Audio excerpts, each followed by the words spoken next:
Ein dicker Kuss von der Trainer von der Meister. Servus, Glück auf und herzlich willkommen zu einer weiteren FC Bayern Spielanalyse, FC Bayern Talk zum Bundesliga-Heimspiel gegen Borussia Mönchengladbach. Bevor wir reingehen in den Bums, Leute, da hier ganz viele Leute zuschauen, die hier nicht den Kanal abonniert haben, tut das doch einfach mal, ne? Und unterstützt mich ein bisschen. Gut. Ich denke erstmal hochverdienter Sieg. Ich denke, das steht außer Frage. Ich persönlich, was wild ist, hatte nie das Gefühl, dass wir dieses Spiel nicht gewinnen werden. Auch nach dem 0-1 nicht. Auch dann das 1-1 zur Pause. Auch zweite Halbzeit. Ja, es hat sich ein bisschen gezogen, teilweise wie ein Kaugummi. Aber ich habe nie einen Zweifel daran gehabt, oder nie das Gefühl gehabt, dass wir dieses Spiel nicht gewinnen werden. Ja. Warum, wieso, kann ich euch noch nicht immer genau sagen. Ich weiß, viele von euch waren gleich wieder on fire, gleich wieder kritisiert. Mein Schwager hat mich auch zugetextet, der Oli hat mich zugetextet. Ich war ganz entspannt.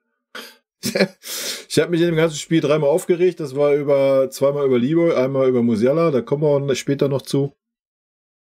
Ansonsten war ich tiefenentspannt. Ich fand, unsere Defensive war richtig stark. Für mich, Man of the Match auf unserer Seite ist Eric Dier. Auch das werden wahrscheinlich viele von euch nicht nachvollziehen können. Werde ich später noch erklären, warum, wieso. Gehen wir es durch. Also für mich ein hochverdienter Sieg. Ja, gehen wir es einmal durch. Denk mal, die ersten 20 Minuten, ersten 2-3 Minuten, ja, haben wir ein bisschen gebraucht. Dann sind wir sehr, sehr gut reingekommen, haben sehr, sehr gutes Spiel gemacht, die ersten 20 Minuten. Haben leider die Chancen durch Liboy nicht genutzt. Lattenschuss war ein bisschen Pech. Der zweite ist ihm wohl ein bisschen versprungen oder was. Hat im Moment einfach auch vorne, es fehlt das Quäntchen Glück. Ja. Wenn man dann noch überlegt, dass es der 14. Pfosten-Lattentreffer war diese Saison, ist das schon wieder wild. Ja, man kann Liboy mit Sicherheit kritisieren. Heute die Einstellung kannst du nicht kritisieren. Die hat gepasst. Ja, ich erinnere mich an den Ballverlust vorne dann auf der rechten Seite. Da ist er bis auf die linke Außenbahn mit nach hinten gerannt und hat den Ball zurückerobert, beziehungsweise den Zweikampf geführt. Ich glaube, war dann Foul oder was. Also da gibt es gar nichts vorzuwerfen. Ja, man kann ihn vorne vorwerfen, dass er die Chancen nicht macht. Das waren 2 Riesendinger, logisch. Ja, aber hast du Scheiße am Fuß, hast du Scheiße am Fuß. Ja, er muss einfach mal wieder ein Ding reinrutschen und dann kommt auch wieder so ein bisschen das Selbstverständnis. Da müssen wir einfach mal, ja, ich habe ihn auch erst kritisch gesehen. Und ja, wir wenden immer einen super hohen Maßstab an. Und ja, klar, die Leichtigkeit fehlt, die Tore fehlen. Aber so schlecht war es heute aus meiner Sicht nicht. Auch wenn ich mich zweimal über ihn aufgeregt habe und ich ihn auf jeden Fall, ja, man hätte ihn auch auswechseln können. Ja. Aber nochmal, so schlecht war es dann nicht. Hat ein bisschen Pech gehabt, erste Halbzeit. Ja, kommen wir näher noch ein bisschen drauf, wenn wir auf Spielanalyse eingehen. Danach, nach den 20 Minuten, muss man fairerweise sagen, war so ein bisschen die Luft raus bei uns.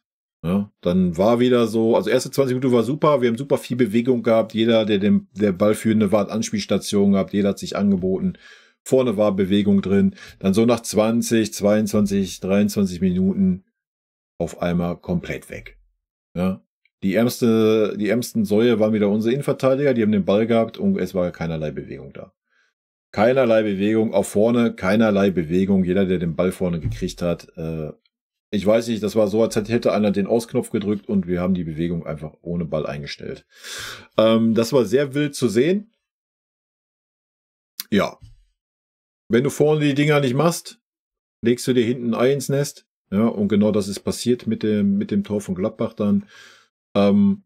Ja, klar, geht zu 50% auf Neuer, geht zu 50% auf Müller. Ja, muss man mal ganz klar sagen.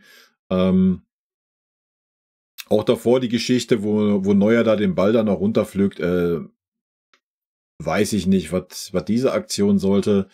Entweder kommt er dran, klärt den Ball halt über die Latte oder ins Tor aus, ja, alles gut. Oder er bleibt halt weg. Ja. Also das Ding da nochmal so scharf zu machen, musste man auch nicht verstehen. Natürlich sah er dann beim Gegentor auch nicht gut aus, da mit seinem halben Kniefall, anstatt mal ordentlich in die Ecke zu springen. Neuer heute nicht gut, ja, muss man mal ganz klar so sagen. Auch unter Druck 1-2 Mal, weiß ich nicht, es sah aus, als wäre er heute einfach nicht auf der Höhe. Ja, hat keinen guten Tag gehabt. Hat man mal, ist halt so, werden wir natürlich bewerten und benoten. Ja, dann haben wir uns kurz geschüttelt, denke ich. Das Spiel war ein bisschen offener. Und ja, dann haben wir zum Glück mal wieder durch Pavlovic das 1:1 gemacht. Dank Thomas Müller, aber auch eingeleitet durch Leroy Sané. Auch da, das muss man mal sagen, nicht nur die direkte Vorlage, sondern davor der Pass. Generell Müller erste Halbzeit super Belebungsfaktor, auch wenn er hat seinen Fehler wieder gut gemacht. Ja, also das Tor geht auf 50% auf seine Kappe. Also ich bin nicht dabei, das Neue allein anzuheften. Klar kann Neuer den Ball einfach nach außen legen. Ja, warum man das Risiko nimmt, den Ball dahin spielt, weiß ich nicht. I don't know, ist für mich unverständlich. Aber ein Müller darf sich da auch nicht so verhalten, wie er sich verhalten hat. Ja, und wenn du zur Not den Gegenspieler am Arm hältst und dir eine gelbe Karte holst, dann ist das so, dann passiert kein Tor. Natürlich muss man dann fairerweise sagen, wir standen dann auch, haben geguckt, was machen die Gladbacher? Ja, ein Doppelpass, bumm, drin. Das war auch die einzige Situation, wo unsere Innenverteidiger nicht ganz so gut aussahen. Wo aber gefühlt so die ganze Mannschaft so, hä? Was ist jetzt passiert? Ach ja, der Ball ist im Tor. So kam mir das vor bei dem Gegentor. Also, ja, kollektives Versagen, würde ich sagen, können wir da festhalten. Aber natürlich die Hauptschuld, wenn wir davon sprechen wollen, das ist immer noch Mannschaftssport. Müller und Neuer. So. Wie ich sagte, wir haben da eine Reaktion gezeigt. Wir haben weiter unseren Stiefel gespielt. Das hat mir gut gefallen. Ja, wir können das Thema wieder aufmachen. Haben wir eine richtige Strategie nach vorne hin? Nee. Ja, habe ich auch heute nicht gesehen, tut mir leid. Super belebender Faktor war Mazraoui, erste Halbzeit. Ja, man hat gesehen, wie gut es uns tut, dass mal ein rechter Verteidiger auf dem Feld ist, der auch mal die Schiene durchgeht, der auch mal dann reinrückt, richtig ordentlich in den 16er. Auch da sind 1, 2 sehr gute Halbchancen kreiert worden. Hat mich sehr überrascht, die Leistung von Mazraoui, dass er so fit und so weit ist. War gut. Ja, das können wir auch schon mal festhalten. Natürlich super wichtig, dann das 1:1 zur Halbzeitpause. Ja, also vor der Halbzeitpause durch Pavlovic halt, den du halt auch erstmal so machen musst. Ne? Nochmal so ruhig den Ball mitnehmen, gucken und dann da hinschießen, wo er hingeschossen hat. Hat ja so ein Libo zum Beispiel nicht hingekriegt. Ja? Also da auch Lob und Anerkennung und ja, eigentlich ist ein Pavlovic jetzt, selbst wenn Kimmich unter der Woche fit werden sollte, er ist aus dieser Mannschaft einfach nicht mehr wegzudenken. Punkt. Nicht nur wegen des Tores, auch wegen seiner gesamten Leistung, die wirklich wieder gut war. Ja, komme ich aber drauf, wenn wir die einzelnen Spiele einmal durchgehen. Zweite Halbzeit dann, ja, zweite Halbzeit, so die ersten 10 Minuten, Viertelstunde, war ich schon ein bisschen enttäuscht, muss ich sagen. Ich hätte mir da ein bisschen mehr Feuer gewünscht, ehrlicherweise. Trotzdem, habe ich ja schon gesagt, hatte ich nie das Gefühl, dass man jetzt irgendwie ins Schwimmen gerät oder so. Wir standen defensiv super stark. Unsere beiden Innenverteidiger standen gut. Eric Dyer hat ein super gutes Spiel gemacht. Ja, auch erste Halbzeit war er derjenige, der dann angetrieben hat, der den Ball nach vorne getragen hat, der verteilt hat. Er hat super viele Kommandos gegeben, hat immer wieder die Licht richtig hingestellt. Ich erinnere mich an eine Szene in der ersten Halbzeit, wo der Licht schon wieder rauspushen wollte aus der Viererkette, auf den da raufrennen, der da angerannt kam. Hat er gleich einen Einlauf gekriegt vom Erik, vom Allerfeinsten, der ihn da auf die richtige Pose geschoben hat. Auch Fonsi hat er auf die richtige Pose geschoben. Wenn wir von einem Organisator der Abwehr reden, war das heute Eric Dyer. Ja, ganz bärenstark. Ja gut, hat einen kleinen Wackler gehabt, wo er Kopfball war es, glaube ich, den er dann nicht gewonnen hatte, zweite Halbzeit. Aber ansonsten, Alter, hat 1, 2 Chancen ja auch noch gut vereitelt in der Entstehung schon. Für mich heute Man of the Match, super Organisator da hinten in der Abwehr, hat Kommandos gegeben, hat die Leute da hingeschoben, wo sie hingehören. Genau das, was heißt genau das? Eigentlich noch mehr, als ich erwartet habe. Ja, viele haben ihn ja so wahnsinnig schlecht geredet. Was ein Transfer, was ein Transfer. Alter, guckt euch an, was der Mann leistet. Ja? Und guckt euch an, wie der Mann Bock hat. Ja? Was er für eine Einstellung an den Tag legt. Dazu halt immer wieder auch seine Diagonalbälle, die er schlägt, aus dem Schlaf, aus dem FF. Also ich bin ganz ehrlich, ich wüsste nicht, wo du ihn dir jetzt wegdenken solltest. Für mich super Stabilisator da hinten.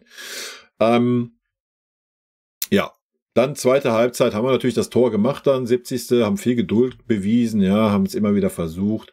Auch da natürlich Müller, der Hauptprotagonist, war absolut kein Foul, war einfach ein Fehlgriff vom Goalie, ja. Selbst schuld. Harry Kane macht das, was Harry Kane macht. Harry Kane hatte, der Freistoß war super stark geschossen, war aber auch gut gehalten.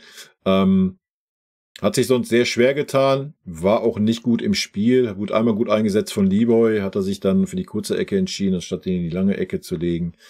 Hat sich sonst oft fallen lassen, gerade dann auch, wo wir das 2-1 gemacht haben, haben wir genau das Richtige gemacht. Da sehe ich das erste Mal eine Handschrift von Tuchel. Also wenn wir in Führung sind gegen einen Gegner, der dann auch Bock hat, der das dann versucht nach vorne zu spielen, so wie wir es gegen Stuttgart gespielt haben, ich denke, da sieht man Tuchels Handschrift. Ja. Wir ziehen uns zurück, lassen die Gladbacher machen, hier die ersten 10, 15 Meter in unserer Hälfte, lasse da den Ballbesitz haben, lasse da rumtingeln. Gladbach hatte keinerlei Ideen, das irgendwie uns da in Bedrängnis zu bringen. Ja, hatten wir 1, 2 Flankenversuche dann, aber im Großen und Ganzen haben die keine Ideen gehabt, es war genau richtig. Ich habe auch da nie das Gefühl gehabt, so, was man ja sonst oft hatte, so die letzten Spiele, so, alter Scheiße. Du hast ja so gedacht, jeder Ball, der in unsere Hälfte kommt, ist gleich Brennen, Alarm, super hektisch, alles ist ein Anschlag und du kriegst jetzt gleich den Gegentreffer. Habe ich heute gar nicht gehabt, das Gefühl. Und das zeigt schon, ja, wie gut die Abwehr stand, meiner Meinung nach. Ja. Dann haben wir das gemacht, was wir machen mussten. Wir haben uns zurückgezogen, haben Gladbach den Ball gelassen, alles gut, sind ein bisschen gelaufen ohne Ball. Gladbach hat keinerlei Ideen gehabt. Wenn wir Balleroberung hatten, haben wir versucht, schnell umzuschalten. Und ja, haben dann durch die Standardsituation den Deckel drauf gemacht mit dem 3-1 durch De Ligt. Hat mich riesig gefreut für De Ligt. Man hat auch gehört, wie die Fans steil abgegangen sind auf De Ligt. Super Freistoß von Leroy. Ja, müssen wir auch mal positiv hervorheben. Seine erste Ecke war ja grottig. Die zweite Ecke war einen Tacken besser. Die Ecken von Pavlovic waren ein bisschen ohne Zug heute, waren hoch, haben den richtigen Abnehmer gefunden, aber ohne Zug. Dann hatte Mathis Tell ja noch ein bisschen Pech, ja, mit dem Kopfball bei der Ecke. Muss man ja auch noch sagen. Also, wir haben schon genug Chancen kreiert heute, ja, auch wenn uns vorne immer noch so die klare Strategie fehlt. Da ist immer noch so das Gefühl, die Strategie ist, macht mal, wie ihr wollt. Macht mal irgendeine Einzelaktion, sucht mal Harry Kane oder versucht selber irgendwie abzuschließen. So. Also da fehlt mir immer noch so eine richtige Spielstrategie. Ja, wir spielen jetzt gegen Leverkusen. Kleiner Ausblick schon mal darauf, bevor wir auf die Statistiken gucken und in die Spielerbenotung gehen. Ist eigentlich ein Spiel, was uns liegen wird. Weil Leverkusen wird sich nicht hinten reinstellen. Ja, ich denke, das können wir festhalten. Schnell umschalten können wir. Ich bin sehr gespannt. Aber da kommen wir am Ende nochmal drauf. Gut, werfen wir mal einen Blick in die Statistiken rein, würde ich sagen. Ja, 3-1 sollte klar sein. Ballbesitz 55-45 ist einfach dem geschuldet, dass wir wo wir in Führung gegangen sind, haben wir den Ball einfach Gladbach überlassen. Ansonsten auch erste Halbzeit hatte Gladbach eine gute Phase, ballbesitzmäßig, aber waren da auch nicht super gefährlich. Abseitsstellung 2-0, Fouls 10-9, Zweikämpfe 48-52, Schüsse aufs Tor 6-3, Schüsse insgesamt 20-11, Ecken 6-5, angekommene Pässe 524-408, Flanken 9-12.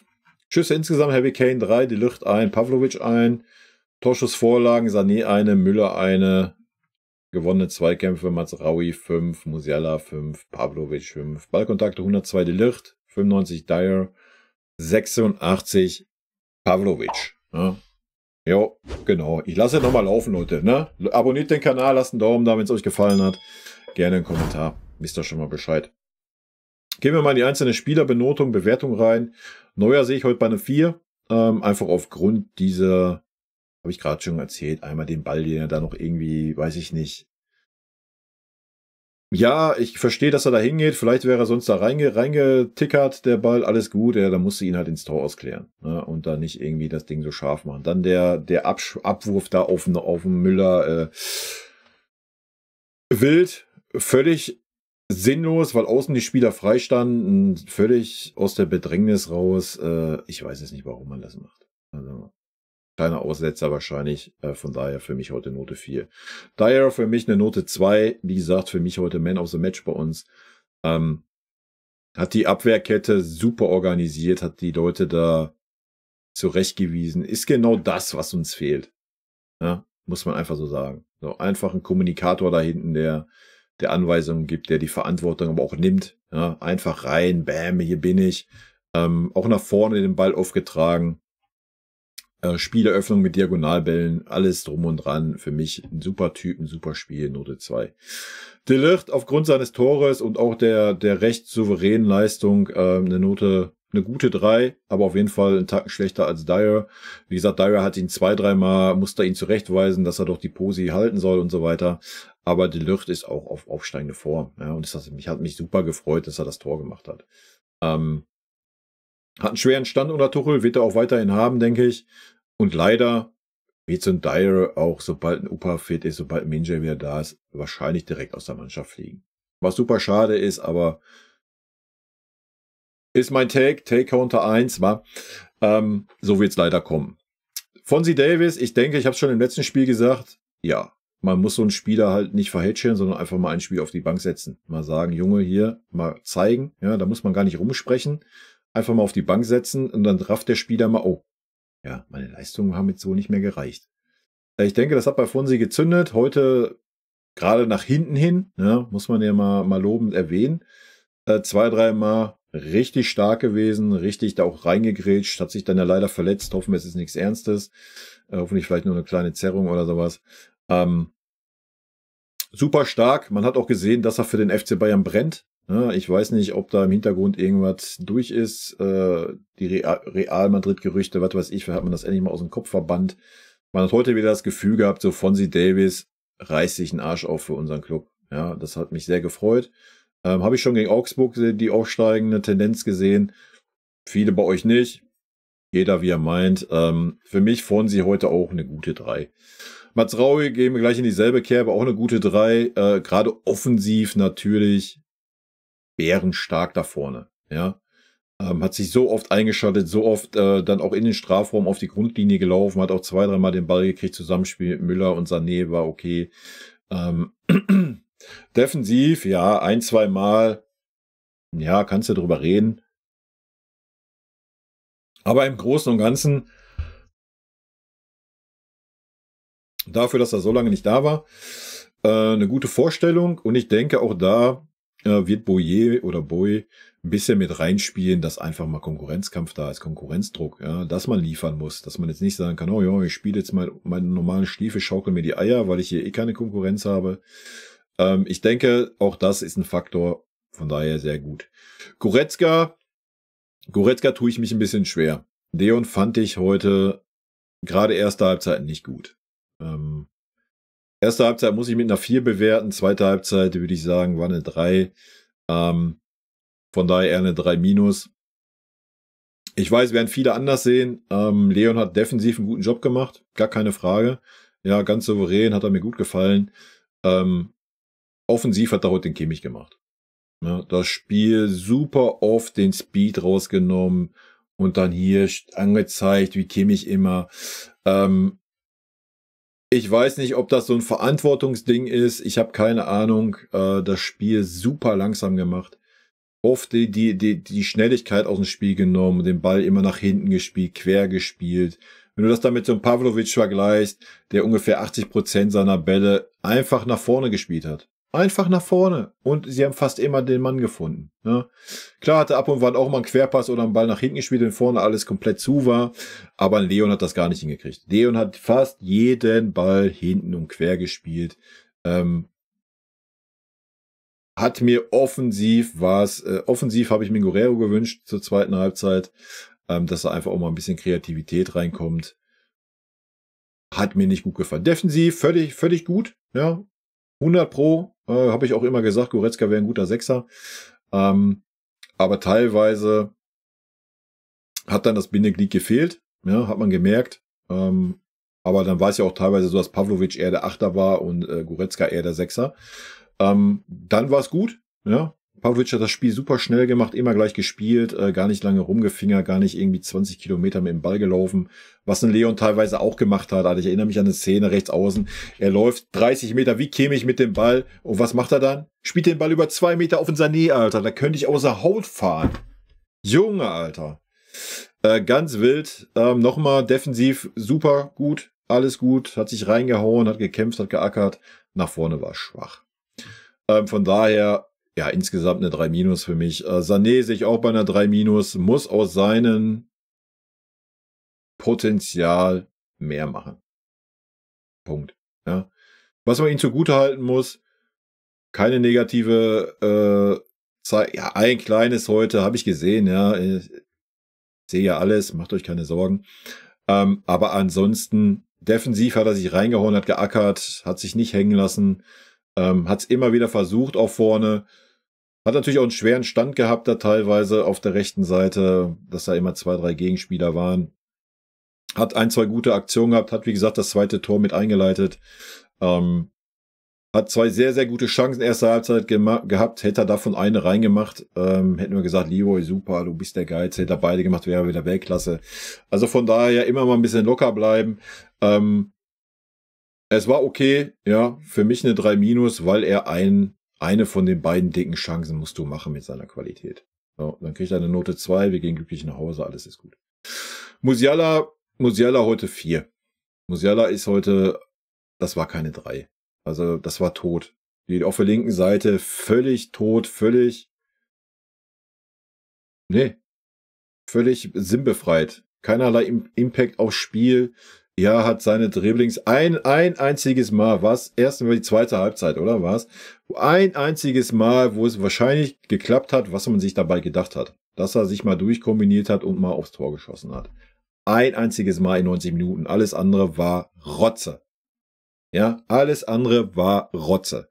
Nicht ein schnelles Passspiel, nicht einmal One-Touch-Fußball, immer den Ball am Fuß, rennen, ich dribbel mich in 5 Gegner rein. Ja, ich lasse mal einen aussteigen mit einem ganz normalen Trick, den zweiten will ich dann auch aussteigen. Ach, der Ball ist ja schon wieder weg. Super schwach, ja, super schwach. Musiala auf Außen ist einfach keine Option. Punkt. Ja. Fertig. Können wir so festhalten. Da hättest du heute besser Musiala auf die 8 stellen können, Goretzka dafür raus, Müller da, wo er stand. Der große Unterschied Müller-Musiala haben wir heute, denke ich, gesehen, oder? Super uneigennützig, super zielstrebig, den Ball einfach direkt weitergeleitet, die Situation erkannt, einmal auf Sané, einmal auf Mazraoui, einmal auf Pavlovic. Pavlovic hat es dann, als er es genutzt hat, das Tor gemacht, aber Müller hat 3, 4 dieser Aktionen gehabt, hat dann Müller geht dahin beim Goalie, ja. Dadurch konnte Harry Kane das Tor machen. All das ist Thomas Müller. Und all das ist Thomas Müller, aber auch auf der 10er-Posi, ja, und nicht auf dem rechten Flügel. So, das müssen wir auch mal ganz klar sagen. Das hat man heute gesehen, welchen Wert er auf der 10er-Posi hat für uns, ja.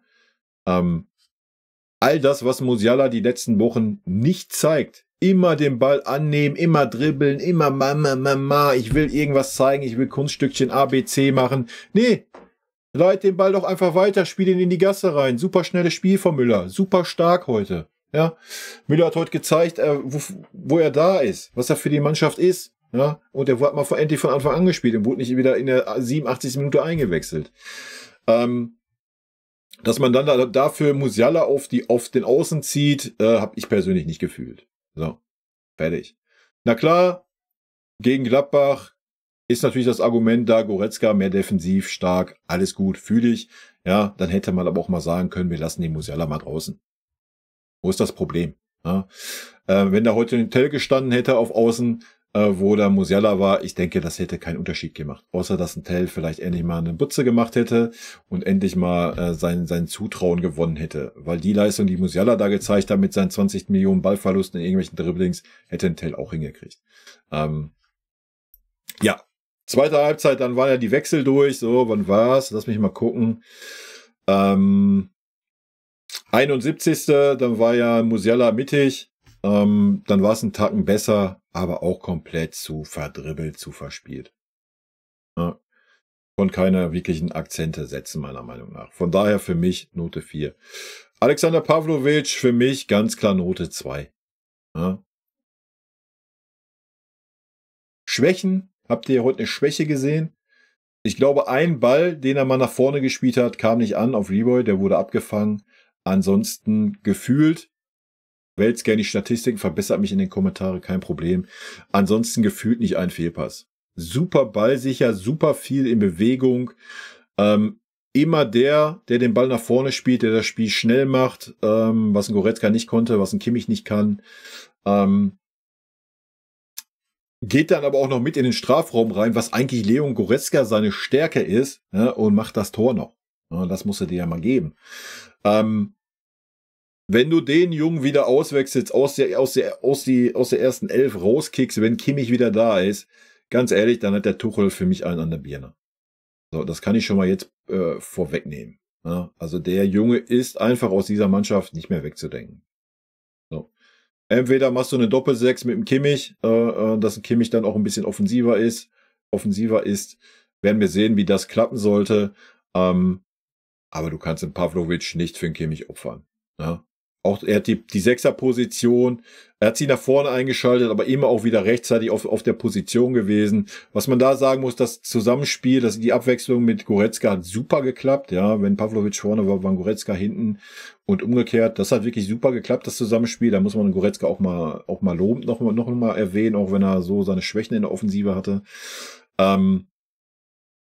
Sehr, sehr gutes Spiel. Thomas Müller können wir auch mit reingehen in die Zweiergeschichte. Sehe ich bei einer 2- aufgrund dieser Verschuldung des Tores. Ja. Da ist Müller einfach mit Schuld. Müller ist so ein alter, erfahrener Sack.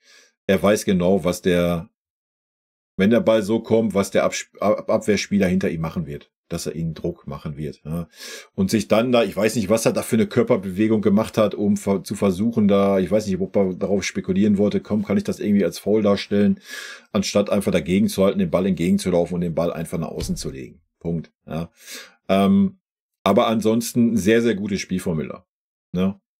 Ich habe es gesagt, hat das Spiel vorne, gerade am 16-Meter-Raum, super schnell gemacht. Alles das, was uns die letzten Wochen gefehlt hat. Ja, jedes Mal, wenn sonst der Ball da hinkommt, hast du dann Musiala stehen, der den Ball annimmt, erstmal, komm, da sind 5 Leute, da renne ich erstmal rein, die dribbel ich erstmal aus. So, und Müller so, ja, alles klar, hier, weitergespielt, Spieler in Szene gesetzt, bam, Großchance. Zweite Mal, bam, Großchance auf Mazraoui, der den Ball reinlegt, der dann an Harry Kane knapp vorbeigeht. Dritte Mal, bam, reingelegt, Pavlovic macht das Tor. Ja, so einfach ist Fußball. Einfach mal den Ball direkt spielen. Ne? Und natürlich dann das, was Müller macht, der keinen Ball aufgibt, der hingeht beim Torwart, da mit reingeht, der nach hinten auch mitarbeitet, so gut das kann. Ja, Thomas Müller halt auf der 10er-Posi. Ja. Harry Kane hat einen schweren Stand heute gehabt, würde ich bei Note 3 sehen, hat das Tor gemacht. Stand da, wo ein Stürmer stehen muss. Es war so eine Levi-Leistung heute, würde ich sagen. Ne?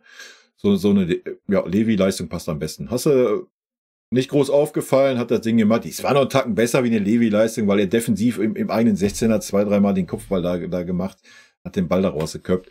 Hat sich auch oft fallen lassen, hat 1-2 Mal noch sehr gut den Sané eingesetzt, der da ein bisschen wenig draus gemacht hat. War heute wieder einen Tacken besser mit ich lasse mich mal bis in die eigenen 16-Meter-Raum fallen. Ich mache mal hier den Spielmacher und bin nicht vorne im 16er, was aber natürlich auch der Sache Müller geschuldet ist. Ja. Wir haben es dann gesehen, wo Müller raus war es wieder so, dass Harry Kane super tief war. Ja, und Musiala war dann der im Strafraum war. Habe ich schon mal gesagt, what the hell, wo ist der Sinn? Ja, dann tauscht das mit dem Tell. Also dann kannst du ja so spielen. Komischerweise, wenn Müller da ist das nicht der Fall. Ja, oder seltener. Dann lässt sich Harry Kane nicht so weit fallen. Da ist Thomas Müller, der macht das schon. Das war auffällig, von daher für mich eine Note 3, war eine befriedigende Leistung, alles gut. Ja. Rafael Guerrero, ja, können wir nicht benoten, da die knapp 9 Minuten, die auf dem Feld war. Sascha Boye, ja, hatte jetzt nicht viele Akzente, die er setzen konnte. Man hat gesehen, dass er Bock hat, wo er reinkam, hat gleich den Ball gespielt auf Leroy oder auf Müller und ist dann gleich durchgestartet. Ja. Direkt, ich bin auf der Grundlinie, hallo, ihr könnt mir den Ball geben, ich flanke ihn euch rein. War leider nicht das, worauf wir dann noch Bock hatten, gefühlt irgendwie. Ansonsten hat man gesehen, hat sich direkt in die Zweikämpfe reingebissen. Ich denke, wir werden an ihm noch sehr, sehr viel Freude haben. Das war schon, man hat so ein bisschen die Ansätze gesehen. Es fehlt natürlich noch ein bisschen so die Abstimmung. Von daher, ich kann Tuchel schon verstehen, dass man gesagt gegen Gladbach so, ja komm, ich bringe erstmal Mazraoui, gerade weil er die so performt hat, wie er performt hat. Hätte er schlecht performt, hätten wir natürlich wieder draufhauen können auf den Tuchel, gar keine Frage, ja. Ey, wir verpflichten einen Mann für 35 Millionen, der eine Woche im Training ist und der wird nie aufgestellt. Wir werden sehen, wohin die Reise geht. Ich bleib dabei, weil werden wir auch Montag im Stream nochmal bequatschen. Ja, war ja in den Kommentaren, habe ich mir aufgeschrieben, habe ich mir gemerkt. Ich bleib dabei, dass ein Sascha Boye kein Tuchel-Transfer ist. Ja, wir werden sehen, ob ich mit meiner Meinung da richtig liege. Aber das werden wir eben am Montag 19:30 hier auf YouTube und Twitch mal ausdiskutieren. Und dann wieder so ab 21:30 kommt der Olli nochmal ein Stündchen dabei. Da bin ich auch mal auf seine Meinung zu dem Thema gespannt. Ja, Mathys Tel dann nochmal für 20, 25 Minuten. Hat dann schweren Stand gehabt, ja, weil wir dann in dieser Phase waren, wo wir haben Gladbach kommen lassen. Ne? Sehr viel Laufarbeit ohne Ball. Dann war noch die Fonsi-Geschichte. Fonsi hat sich dann noch verletzt. Da muss er kurz den linken Verteidiger geben. Wir haben dann 1, 2 schnelle Umschaltsituationen gehabt. Ja, seine letzte, ja, hätte er natürlich spielen können. Ja, da waren 3 Leute mit dabei. Aber ganz ehrlich, dass der Junge unbedingt sein Tor machen will und zeigen möchte, Jungs, Trainer, lass mich endlich spielen, kann ich vollkommen nachvollziehen. Hat bei der Ecke da ein bisschen Pech gehabt, ja, hat er gut reingegangen, guten Kopfball. Ja, ist halt so, wie es ist. Ne? Wie gesagt, in Noten bei den Auswechslungen sparen wir uns. Leute, das ist meine Meinung zu dem Spiel. Fazit, hochverdient gewonnen. Leistungskurve, würde ich sagen, ging so los, dann so runter auf so mittlerem Level. Auch Anfang zweiter Halbzeit dieses Level, dann irgendwann nochmal ein Peak und schwierig. Es war immer noch kein super geiler Fußball, ja. Was mir wieder sehr gut gefallen hat, zumindestens abgesehen von 15 Minuten in der ersten Halbzeit, wo wieder so Standfußball war, wo man wieder das Gefühl hatte, so, der den Ball hat, ist die ärmste Sau des Tages. Keiner hat Bock, es ist keine Mannschaft auf dem Feld. Da sind wir in alte Muster zurückgefallen, muss man fairerweise sagen. Ansonsten habe ich das Gefühl nie wieder gehabt in diesem Spiel. Ja, es war wieder eine Mannschaft. Jeder hat sich angeboten, jeder war bereit, jeder hat Bock gehabt. Nochmal, ich möchte da ganz klar Dyer herausstreichen, ja, der das super stark gemacht hat. Also er war ein Anführer einfach. Punkt. Er war für mich heute der Anführer auf dem Feld. Hat hinten die Kommandos gegeben, hat die Leute zurechtgewiesen, wo sie stehen sollen, wie sie sich verhalten sollen. Hat aber auch versucht, erste Halbzeit richtig Einfluss zu nehmen. Hätte einmal sogar ist ja bis zur Außenlinie gegangen. Bis zur Grundlinie am Tor als Innenverteidiger. Ja, da kann man jetzt drüber streiten, ja, ob das sinnig ist oder nicht. Aber er hat alles versucht. Spielaufbau, Diagonalbälle, war super stabil im Zweikampf. Also nochmal, jeder, der da irgendwie gesagt hat, irgendwie haben die Bayern den da verpflichtet. Alter, ihr habt keine Ahnung vom Fußball. Das ist halt ein englischer Nationalspieler, super erfahren und scheut sich nicht vor Verantwortung, ist ein guter Typ. Das hat er gezeigt und das ist sein drittes Spiel, Leute. Beweisführung abgeschlossen. So, wir gehen jetzt gleich noch rein in die Reaction. Ich weiß nicht, ob überhaupt eine lange Pressekonferenz heute kommt. Vielleicht wird Tuchel noch sich da rausziehen wegen Erkältung und so. Gut, gehen wir noch auf Tuchel ein. Ja, habe ich auch mit dem Olli in der Halbzeit kurz geschrieben. Diese Laptop-Trainer-Geschichte. Auch heute die Präsenz. Aber heute müssen wir den Tuchel da mal ein bisschen in Schutz nehmen. War erkältet. Da willst du vielleicht nicht da in der Coaching-Zone stehen und da rumschreien. Aber ansonsten würde ich mir einfach mal ein bisschen Präsenz wünschen. Wenn wir heute mal den Gladbacher Trainer gesehen haben, was der an Präsenz hatte und wie oft er ins Spiel eingegriffen hat und Anweisungen gegeben hat. Und bei uns so, 4 Mann sitzen da und glotzen direkt aufs iPad nach dem Gegentor, nach dem eigenen Tor. Leute, seid doch mal beim Spiel. Lebt doch mal die Emotion, Alter. Geht doch mal mit der Mannschaft. Ihr müsst doch eins sein. Ihr müsst das doch ausstrahlen auf die Mannschaft. Nix. Bei uns so, meh. Bau ein Tor. Geil. Gegentor. Scheiße. Zum Kotzen. So, jetzt habe ich fertig, Leute. Rot-weiße Grüße gehen raus. Lasst einen Daumen da. Abonniert den Kanal, wenn ihr nichts verpassen wollt. In diesem Sinne. Tschüssi. Bis Montag. Vielen lieben Dank, dass ihr euch das Video bis zum Ende angeschaut habt. Vielen lieben Dank für euren Support. Wie immer, lasst gerne einen Daumen da. Ich freue mich auch über jeden Kommentar, der geschrieben wird. Und in diesem Sinne nochmal rot-weiße Grüße gehen raus. Und jetzt zum Abschied noch ein paar nette O-Töne von unseren vergangenen Trainern. Ein dicker Kuss von dem Trainer von der Meister. Was das Allerwichtigste ist, weil wir wissen, dass er ein guter Kerl ist. Wir sind schockverliebt in meine Mannschaft. Also ich fand, das hat Spaß gemacht zu coachen. Ein Trainer ist ein Idiot. Ein Trainer sehe, was passiert im Platz. Dahin bist du eher Trainer und wenn du viele Spiele hast, bist du mehr Coach als Trainer und ich bin schon lieber Trainer als Coach. Geiler Satz. Magic.